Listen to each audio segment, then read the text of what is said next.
दोस्तों आज हम लोग डिस्कस करेंगे विलियम फॉकनर की बायोग्राफी और इनके कुछ इम्पोर्टेंट वर्क के बारे में।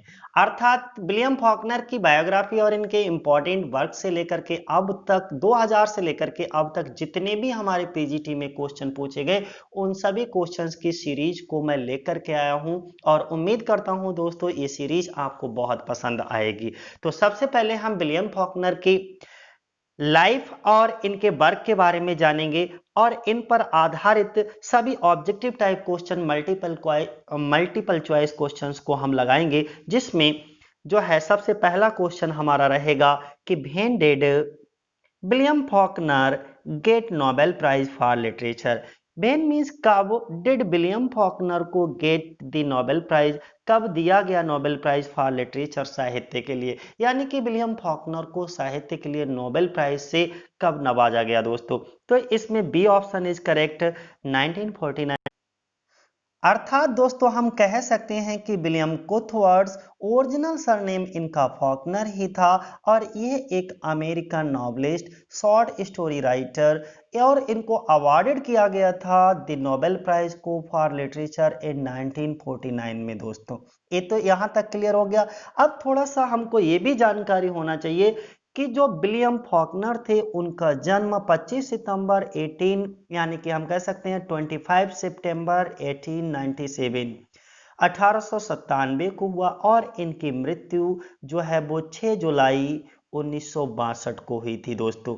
अब यहाँ पर और दोस्तों इनके बारे में अगर मैं आपको बताऊं तो इनका पहला नोबेल जो था वो सोल्जर्स पे था, जो पब्लिश हुआ था 1926 में और ये दोस्तों इनका बहुत ही इम्प्रेसिव अचीवमेंट था।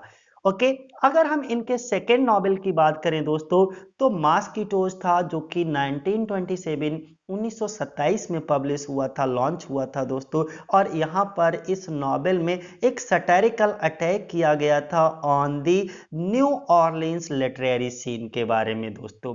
तो अब ये आपको क्लियर हो गया होगा दोस्तों बेहतरीन तरीके से विलियम फॉकनर के बारे में। और दूसरा क्वेश्चन हमारा पीजीटी 2011 में ही पूछा गया है, जरा समझिए। What was Ernest Hemingway's role in world war first, यानी कि प्रथम विश्व युद्ध के दौरान जो अर्नेस्ट हमिंगबे थे इनकी भूमिका क्या थी दोस्तों। हम फॉकनर की बात कर रहे थे, गलती से अर्नेस्ट हमिंगबे का यहाँ पर क्वेश्चन आ गया है, लेकिन जब आ गया तो मैं बता देता हूं। एक एम्बुलेंस ड्राइवर की भूमिका जो है इन्होंने निभाई थी अर्नेस्ट मिलर हमिंगबे ने। अगला हम बात करेंगे William Faulkner, which famous Nobel of William Faulkner was published इन 1929। अब यहां से समझिए मेरे दोस्तों कि कौन सा प्रसिद्ध नॉवेल विलियम फॉकनर का, वह कौन सा प्रसिद्ध नॉवेल बाज पब्लिश हुआ था इन 1929 1929 में। ये चार ऑप्शन आपके सामने दिए हैं, चार ऑप्शन में से एक ऑप्शन दोस्तों सही है, the sound and the fury, mosquitoes, soldiers पे, the white rose of Memphis. यहां पर हमने बताया था सोल्जर्स पे 1926 में आया, मॉस्किटो जो है वो 27 में आया और the Sound and the fury दोस्तों ये 1929 में आया और इनका बहुत ही फेमस नॉवेल भी है दोस्तों। तो ए ऑप्शन इसका क्या होगा दोस्तों, करेक्ट होगा, the Sound and the fury दोस्तों। दोस्तों ये जो साउंड एंड दी फ्यूरी था इनका, ये इनका फर्स्ट मेजर नॉवेल था दोस्तों, ये भी मैं क्लियर कर देता हूं। यानी कि the sound and the fury the first major novel किसका, विलियम फॉकनर का दोस्तों, और ये पब्लिश हुआ था 1929 में। तो ये वाला ऑप्शन आपका क्या हो जाएगा, करेक्ट हो जाएगा। मैं थोड़ा सा और रिपीट कर देता हूं कि विलियम फॉकनर कौन थे, एक American novelist, short story writer, जिनको अवार्डेड किया गया था नोबेल प्राइज फॉर लिटरेचर के लिए इन 1949। ये पॉइंट हमारे एकदम अपने मन में बसा करके रखिए दोस्तों। अब हमारा क्वेश्चन ये है, the Sound and the fury जो इनका आया था दोस्तों, इसकी सेटिंग क्या थी।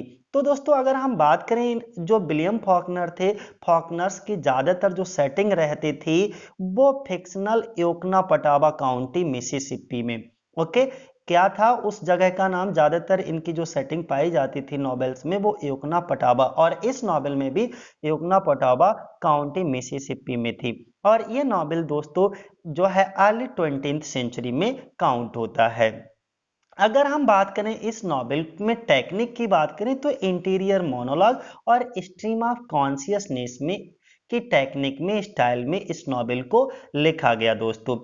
इनका पहला नॉवेल विलियम फॉकनर का दोस्तों सोल्जर्स पे है, 1926 में आया था। और इसके बाद में इनका फर्स्ट नॉवेल भी था। इसके बाद सेकेंड नॉवेल इनका मॉस्किटोज 1927 में। ओके, और एक चीज और मैं बता दूं कि 1929 की अगर बात हुई तो 1929 में इनकी लाइफ की एक महत्वपूर्ण घटना घटी कि इनकी प्रेमिका से, बचपन की जो इनकी लवर थी, ओके, जिनका नाम था एस्टेले ओल्डम, उनसे इनकी शादी हुई थी। तो हम कह सकते हैं दोस्तों कि in 1929 he married Estelle Oldham. Okay, next question मेरे दोस्तों, Faulkner's the sound and the fury was published in, देखो वही क्वेश्चन है और ये पीजीटी 2003 में पूछा गया। एक एक क्वेश्चन आपको दिमाग में बनाए रखना है विलियम फॉकनर के ऊपर, क्योंकि अभी मैं अमेरिकन राइटर की सीरीज को लेकर के चल रहा हूं दोस्तों। इंडियन राइटर मैं पहले भी बता चुका हूं, इसके बाद मैं जो है इंग्लिश राइटर के ऊपर भी आऊंगा, और धीरे धीरे मैं आपकी पीजीटी और टीजीटी दोनों की बेहतरीन तैयारी करवा दूंगा। ओके, अगर मैं बात करूं यहां पर Faulkner's sound and the fury was published इन तो 1929 1929 में, और विलियम फॉकनर की शादी भी दोस्तों कब हुई थी, एस्टेले ओल्डम के साथ 1929 में ही हुई थी, ध्यान रखना दोस्तों। अगला, Hamlet was written by Shakespeare. There is no doubt Shakespeare की 4 ट्रेजेडीज में से एक ट्रेजेडी जो है वो हैमलेट भी थी। ओके, लेकिन हैमलेट तो यहाँ पर क्वेश्चन हमारा ये कहता है दोस्तों कि हैमलेट तो विलियम शेक्सपियर द्वारा लिखा गया, लेकिन दी हैमलेट किसने लिखा? तो हैमलेट जो है वो विलियम शेक्सपियर द्वारा लिखा गया, लेकिन दी हैमलेट दोस्तों वो विलियम फॉकनर के द्वारा लिखा गया। क्वेश्चन पूछा जा सकता है, कंफ्यूज मत होइएगा वहां पर। अगर हैमलेट की बात करें तो शेक्सपियर, और दी हैमलेट जो है वो किसने लिखा? विलियम फॉकनर ने लिखा है दोस्तों। अगला क्वेश्चन हमारा, who is the author of the Vanquished. अगर हम बैंक्वेस्ट की बात करते हैं दोस्तों कि इसके लेखक कौन है, तो विलियम कुथवर्ड फॉकनर। कौन है?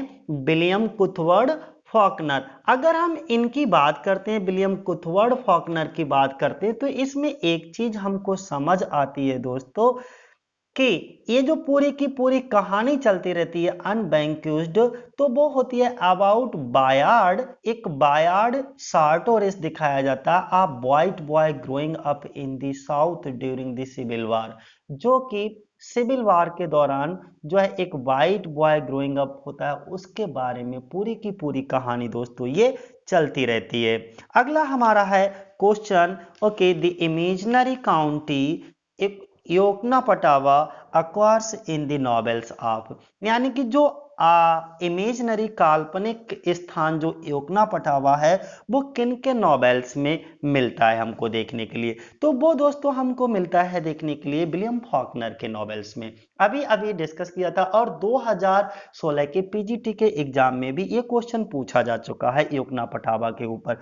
तो ये चीज ध्यान रखिएगा, विलियम फॉकनर, ये बर्ड अपने आप में, ये वर्ड ही बहुत इंपॉर्टेंट है, इस वर्ड को याद बनाए रखना। योकना पटावा जो है वो एक इमेजिनरी काउंटी होता है इनका, वो किसके नॉवेल्स में देखने को मिलता है, तो विलियम फॉकनर के नॉवेल्स में हमको देखने के लिए मिलता है दोस्तों। अगला क्वेश्चन हम लोगों का दोस्तों, which part of the United State has been written about in Faulkner's fiction. फिर रिपीट करता हूं क्वेश्चन को दोस्तों, which part of the United States has been written about in Faulkner's fiction. तो दोस्तों वो साउदर्न पार्ट होता है, साउथर्न पार्ट से वो ज्यादातर लिखते थे। अब इसको जरा समझिएगा दोस्तों, ये क्या है। अगर हम इसकी बात करते हैं तो the southern part of the United State has been written about in Faulkner's fiction की बात करेंगे। ओके, जैसे अगर मैं बात करूं, ये इनके लिए बहुत ही influential writer in modern American literature, और इनके वर्क जो हैं वो डिस्टिंक्ट करते थे heritage of the American South has been reflected. इतनी बात दोस्तों इसमें ध्यान रखना है। और एक चीज फिर से मैं रिपीट कर देता हूं, विलियम फॉकनर जो थे वो has excelled in creating the fictional, okay, और एक इमेजिनरी लैंड होती थी उनकी, और उस इमेजिनरी लैंड का नाम होता था दोस्तों योकनापटावा काउंटी, ओके। और ये योकना पटावा का मतलब क्या है? अगर मैं इसके योकना पटावा का मतलब दोस्तों अगर हम बात करें, इसके पीछे क्वेश्चन है ये, इसका इसका मीनिंग क्या होता है योकना पटावा का दोस्तों? तो इसका मतलब होता है as a myth and legends of the entire South, okay. यानी कि ये क्या करते थे, as a myth and legends of the entire South को डिपिक्ट करते थे दोस्तों, ओके। अब यहां पर दोस्तों मैं थोड़ा सा इनके बारे में और डिस्कस करके बता देता हूं कि टू ऑफ हिज वर्क, जब हम विलियम फॉकनर को पढ़ते हैं तो थोड़ा सा एक्स्ट्रा जानकारी लेकर के चलें, क्वेश्चन कहीं से भी पूछा जा सकता है दोस्तों। ऐसा नहीं है कि बस यही जो आए हुए इन पर जितने भी पूछे गए क्वेश्चन हैं उन सभी को लगा लिया, कल्याण हो जाएगा, पॉसिबल नहीं है दोस्तों। थोड़ा सा समय लगता है, कोई भी चीज हो, अगर अच्छा चीज प्राप्त करना चाहते हो तो पैसेंस को बनाए रखिए, लगन और मेहनत आपके रंग लाएगी। यहां पर अगर हम बात करते हैं दोस्तों कि इनके दो वर्क थे, और दो वर्क की मैं बात करूंगा जिसके लिए इनको पुलित्जर प्राइज भी मिला था दोस्तों। इनका पहला वर्क था, उसमें अगर हम बात करें तो आप फैवल के लिए इनको क्या मिला था, आप फैबल, जो 1954 में पब्लिश हुआ था, ओके। और एक नॉवेल इनका और था दी रिवर्स, 1962 में जो पब्लिश हुआ था, और दी रिवर्स जो है ये इनका लास्ट नॉवेल भी था। इन दो नॉवेल्स के लिए इनको पुलित्जर प्राइज से नवाजा गया दोस्तों, ध्यान रखना, आप फैबल और रिवर्स के लिए, दोनों के लिए इनको क्या पुलित्जर प्राइज मिला था। कौन कौन से दो नॉवेल्स के लिए इनको पुलित्जर प्राइज से नवाजा गया, आप फैबल और दूसरा नॉवेल दी रिवर्स के लिए, ठीक है। बस इतनी चीज दोस्तों ध्यान बनाए रखना है। तो इसमें B option is correct. Next question दोस्तों हमारा, which of the following novel was written by Faulkner, William Faulkner. ये चार ऑप्शंस हैं, चार ऑप्शंस में से कौन सा ऑप्शन ठीक है, ओके, जो विलियम फॉकनर के द्वारा लिखा गया है? तो दोस्तों लास्ट वाला, the Sound and the fury, जो कि 1929 में पब्लिश हुआ था। अभी अभी हम लोगों ने पीछे डिस्कस भी किया था दोस्तों, the Sound and the fury जो है वो किसके द्वारा लिखा गया है, विलियम फॉकनर के द्वारा। और हमारा क्वेश्चन भी यही कहता है कि नीचे दिए गए नॉवेल्स में से कौन सा नॉवेल जो है वो विलियम फॉकनर के द्वारा लिखा गया है? तो the Sound and the fury दोस्तों।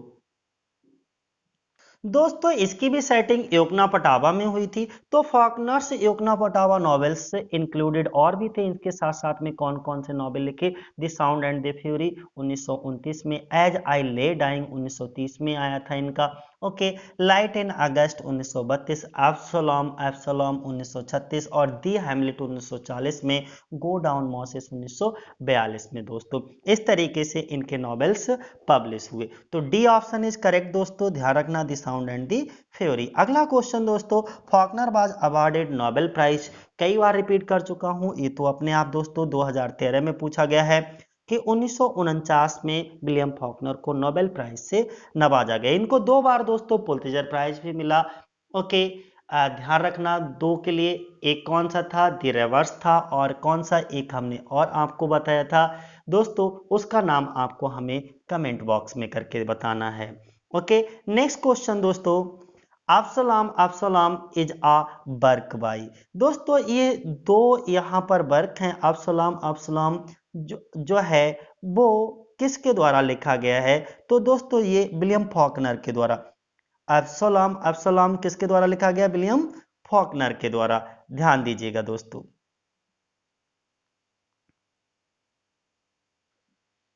दोस्तों अब्सोलॉम अब्सोलॉम इज अ वर्क बाय जो है विलियम फॉकनर, इसके बारे में अगर हम डिस्कस करें तो अगर दिस स्टोरी में जो मल्टीपल नरेटर होते हैं, mysterious character, shifts in time and that's kind of the problem, बहुत सारी समस्याएं इसमें चलती रहती हैं। लेकिन दोस्तों मेरा क्वेश्चन ये है कि जो अब्सोलॉम अब्सोलॉम इनका नॉवेल था वो कब पब्लिश हुआ, ये क्वेश्चन हमारा है। तो ये पब्लिश हुआ था दोस्तों 1936 ईस्वी में, और one of the main reason Faulkner's, और यही जो इनका नॉवेल था ये इनका मुख्य रीजन था फॉकनर के लिए won the Nobel prize in literature.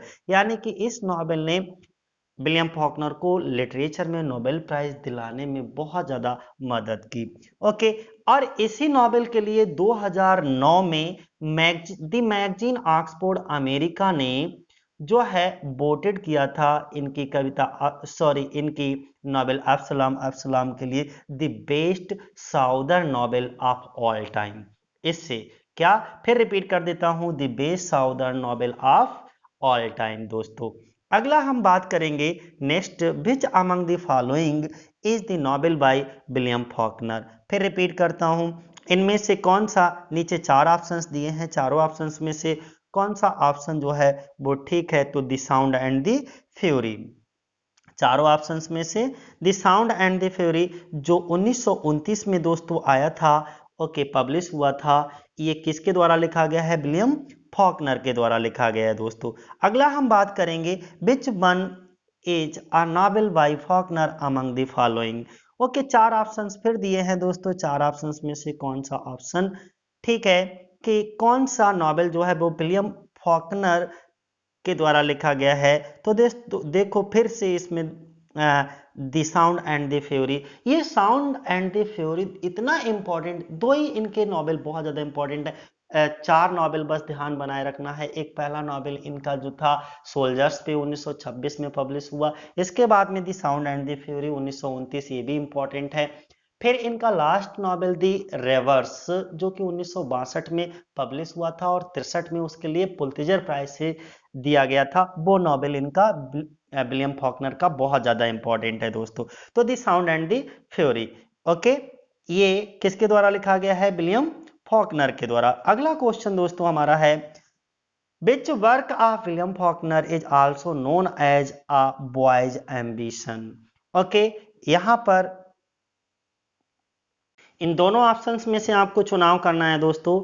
ये हमारा पीजीटी 2002 में क्वेश्चन पूछा गया है, ठीक है। Which work of William Faulkner is also known as a boys Ambition, तो एब्सलॉम एब्सलॉम, ए वाला ऑप्शन इज करेक्ट दोस्तों, यानी कि एब्सलॉम एब्सलॉम। अगर हम इसकी बात करते हैं दोस्तों तो जरा समझिएगा, ये पब्लिश हुआ था 1936 ईस्वी में, और इसमें जो कहानी होती है, the story in this book concern about Thomas Sutpen. Okay, a poor man दिखाया जाता है who finds wealth and got married into the, okay, एक होते हैं respectable family, respectable family. Okay, तो ये इसकी कहानी पूरी की पूरी चलती है अ बॉयज एम्बिशन, जिसमें अर्थात एब्सलॉम एब्सलॉम गॉट द अनदर नेम, इसलिए उसको एक दूसरे नाम से पुकारा जाने लगता है, a boys ambition. Okay, due to the ambitious nature of books main character, okay, Thomas Sutpen के अनुसार जो होता है वो उसी के लिए इसको नाम दे दिया जाता है, तो बॉयज एम्बिशन। तो ये ध्यान रखना है, इसमें कैरेक्टर के लिए दिया जाता है दोस्तों। अगला अगर हम बात करें तो which was Faulkner's last novel. चार ऑप्शन देखो कितनी बार हमने कहा, या तो इनका पहला नॉवेल पूछा जाता है, लास्ट नॉवेल पूछा जाता है, किसके लिए कब इनको नोबेल प्राइज दिया गया है, ठीक है। बॉयज एम्बिशन सेकंड नाम यानी कि निक नेम कौन से नॉवेल का है, तो एब्सलॉम एब्सलॉम का है। तो इस तरीके से इनके कुछ नॉवेल हैं, बस कुछ क्वेश्चंस को अगर ध्यान में रख करके जाओगे तो विलियम फॉकनर से क्वेश्चंस को बहुत अच्छे से अटेंड कर ले जाओगे दोस्तों। तो इनका लास्ट नॉवेल दी रिवर्स था, ओके, जो कि 1962 में पब्लिश हुआ, और इसी नॉवेल के लिए इनको पुलित्जर प्राइज 1963 में दिया गया। तो कौन सा है इनका, which was Faulkner's last novel, तो दी रिवर्स दोस्तों, कौन सा है, दी रिवर्स।